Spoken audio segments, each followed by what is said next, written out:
takbir. Oke. Anak soleh, anak soleha. Siapa nama Tuhan kita?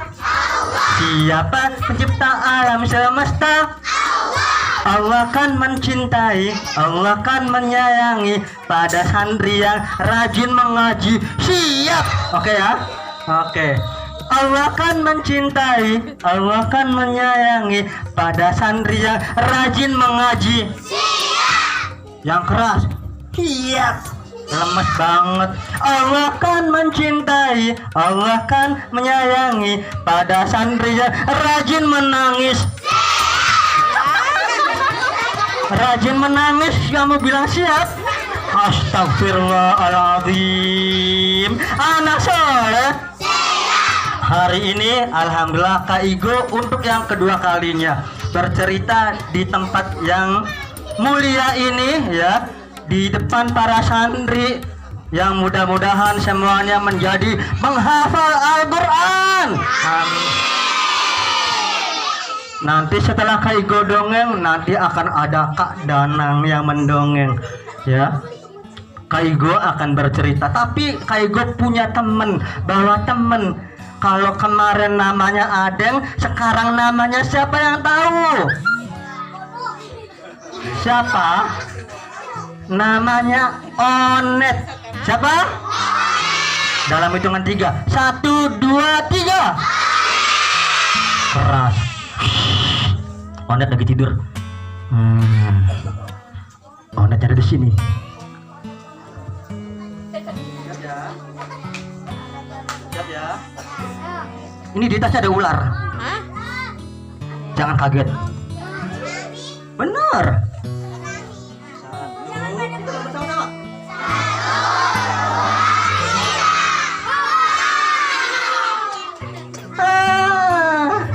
Aduh, iya, kabel mic-nya agak panjang.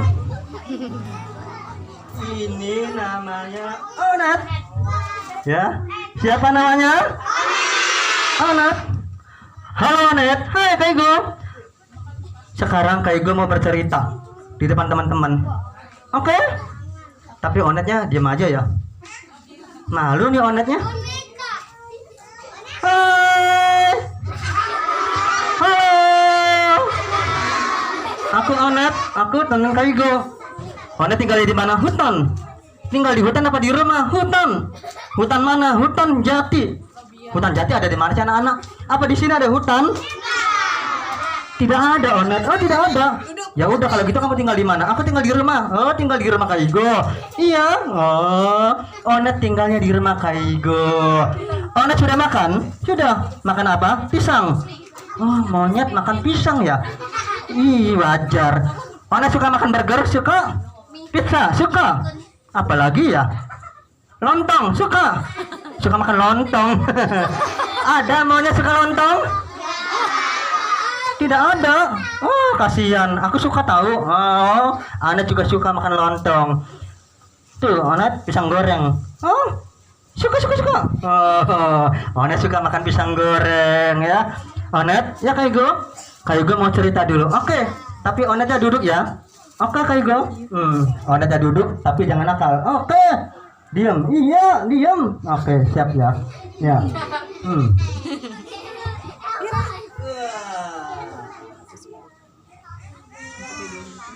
Boleh melamun?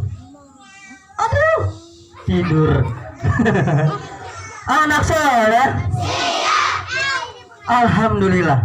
Hari ini kita sudah memasuki tahun baru Islam. Tahun baru, alhamdulillah. Ya bersama-sama. Tahun baru, alhamdulillah. Baju baru, jilbab baru, peci baru, muka baru. Ada yang mukanya baru? Tidak ada. Anak soleh. Kak Igo akan bercerita tentang hijrah Nabi Muhammad Shallallahu Alaihi Wasallam, di mana kita sampai saat ini bisa memperingati tahun baru Islam. Dulu saat Nabi Muhammad belum lahir, orang-orang Arab semuanya hidup dalam kebodohan. Mereka menyembah berhala. Ada yang berhala perutnya gede, ada yang berhala kepalanya botak, ada yang berhala hidungnya pesek, ada yang berhala matanya beloh. Tapi oleh orang Arab berhala itu disembah. Ada berhala yang kecil, ada berhala yang sedang, ada berhala yang gede. Berhala yang gede ditaruhnya di mana anak-anak? Ditaruhnya di dalam Ka'bah. Namanya berhala Hubal. Berhala siapa? Hubal. Orang-orang Arab sebelum Nabi lahir nyembahnya berhala. Hong bali hong, awe awe, rawe rawe rantas. Ada yang begitu? Zaman sekarang ada yang menyembah berhala? Tidak ada. Setelah itu terjadi peristiwa penyerangan tentara bergajah. Banyak tentara bergajah dari Yaman yang dipimpin oleh Abraha ingin menyerang Ka'bah, tetapi Allah mengirimkan burung ababil sehingga Ka'bah gagal dihancurkan oleh orang-orang Yaman. Anak soleh, singkat kata Rasulullah hadir, lahir ke bumi kota Mekah lahirnya. Pada saat itu manusia masih menyembah berhala. Nabi Muhammad tidak seperti kita anak-anak. Usia 5 bulan sudah bisa jalan. Ada di sini 5 bulan bisa jalan? Masih mimi cucu. Ya kan? Usia 9 bulan sudah bisa ngomong. Usia 2 tahun Nabi Muhammad sudah pandai menggembala kambing. Di sini ada yang pandai menggembala kambing? Menggembala ayam? Ayo ayam masuk. Ada yang begitu? Tidak ada. Nabi Muhammad anak-anak, Nabi kita menggembala kambing usia 2 tahun. Pada saat usianya 40 tahun Nabi Muhammad diangkat menjadi nabi. Di mana? Di Gua Hiro. Datang malaikat Jibril. Malaikat Jibril datang ke Gua Hiro. Saat itu belum ada lampu, belum ada HP, belum ada WA buat bikin status, belum ada Facebook buat bikin status. Saya di Gua Hiro nih. Ada yang begitu? Belum ada. Kemudian malaikat Jibril datang memeluk Nabi Muhammad. Iqra ya Muhammad, bacalah hai Muhammad. Nabi Muhammad menjawab, ma'ana biqori'in, saya tidak bisa membaca. Dipeluk lagi, Iqra ya Muhammad, saya tidak bisa membaca. Sampai 3 kali barulah Nabi Muhammad bisa membaca. Iqra bismi rabbikal ladzi, Iqra bismi rabbikal ladzi, Iqra bismi rabbikal ladzi. Bacalah dengan nama Tuhanmu yang telah menciptakan. Perintah yang pertama adalah bukan bukan main game on, bukan mabar, ya kan? Siapa yang tahu mabar? Tahu. Setelah Nabi Muhammad mendapatkan wahyu yang pertama, Nabi Muhammad langsung pulang ke rumah istrinya Khadijah dengan wajah sangat ketakutan, badannya kedinginan. Ya Khadijah, selimuti aku. Khadijah adalah istri yang sangat romantis. Suaminya diselimutin, menggigil kedinginan karena saking takutnya melihat rupa malaikat Jibril. Konon katanya malaikat Jibril pada saat Nabi Muhammad Isra Mi'raj itu sangat besar sekali, sayapnya banyak. Wallahu a'lam bishawab. Setelah itu anak-anak, Nabi Muhammad mendapatkan perintah. Perintahnya apa? Menyampaikan agama Islam kepada orang-orang kafir Quraisy, orang-orang Mekah. Zaman dulu anak-anak, selain orang-orang Arab menyembah berhala, mereka juga punya kebiasaan buruk. Apa? Kebiasaan buruknya adalah satu, mereka suka mabok-mabokan, suka berzina, suka merampok.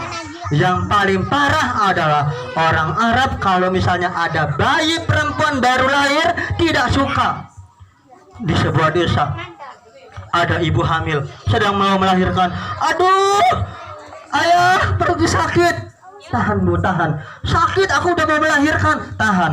Dibantu oleh bidan. Prol, bayinya lahir. Ya, bayinya menangis.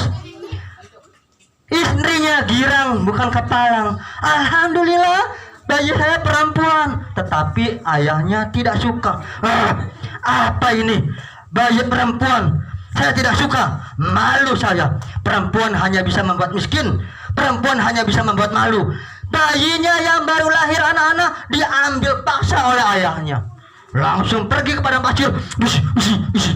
Diapain anak-anak? Bayinya dikubur hidup-hidup. Itu pada zaman dulu sebelum orang-orang Arab mengenal agama Islam. Setelah itu apa anak-anak? Rasulullah berdakwah kepada orang-orang Mekah. Berdakwah supaya mereka mengajak kepada agama Allah. Jangan nyembah berhala, jangan nyembah patung yang kulitnya hitam sama, yang kulitnya putih sama, yang matanya sipit sama, yang matanya belok sama, yang badannya kurus sama, yang badannya gendut sama. Di Islam semuanya sama. Ada sahabat Nabi yang kulitnya hitam. Siapa yang tahu namanya? Bilal bin Rabah, masuk Islam. Orang-orang Quraisy tidak suka anak-anak Nabi Muhammad mengajarkan Islam. Orang-orang Quraisy tidak suka berhala-berhalanya diganti sama Allah. Langsung mereka rapat dipimpin oleh Abu Jahal. Woi orang-orang Quraisy, ayo kita kumpul. Mereka kumpul di mana anak-anak? Mereka kumpul di sebuah bukit namanya Darun Nadwa.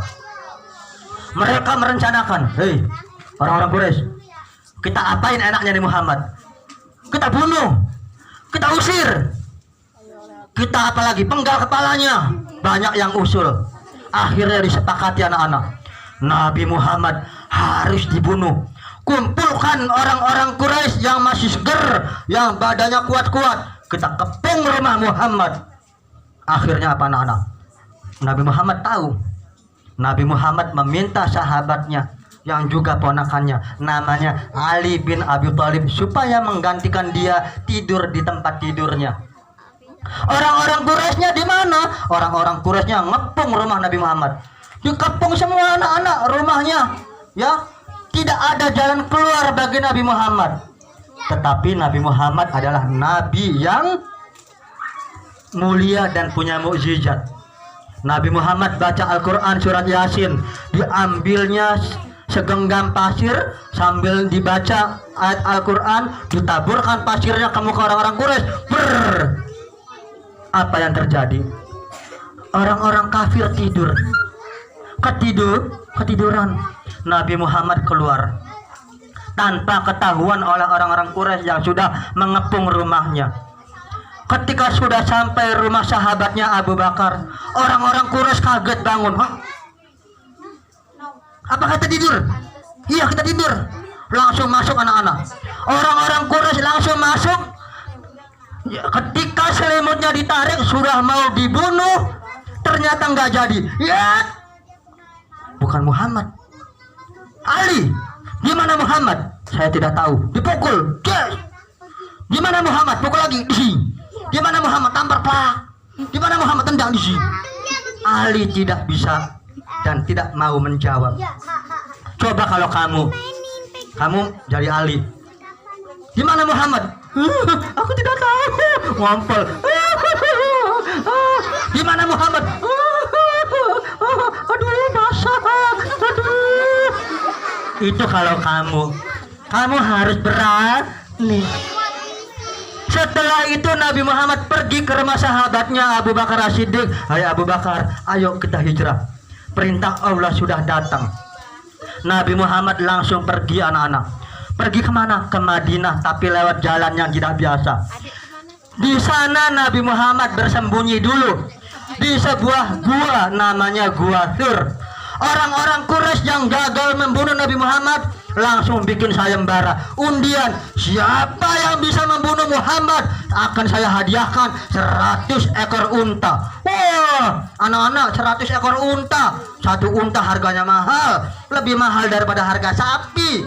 Unta mahal di sana ya. Makanya kalau di Indonesia jarang yang kurbannya unta. Ada di sini yang kurbannya unta? Enggak ada ya.